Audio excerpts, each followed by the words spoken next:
सङ्काशम् पीतनिर्मलवाससम् इन्द्रादिसुरमौलिष्टस्फुरन्माणिक्यदीप्तिभिः स्वाहा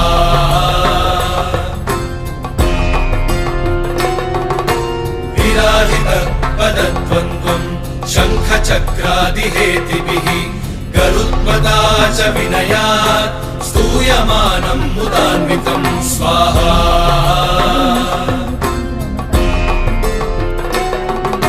स्वहृत्कमलसंवासम् कृत्वा तु कवचम् पठेत् नृसिंहो मे शिरः पातु लोकरक्षार्थसम्भवः स्वाहा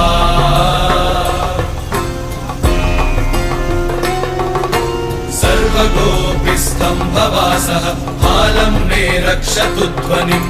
नृसिंहो मे दृशौ पातु सोमसु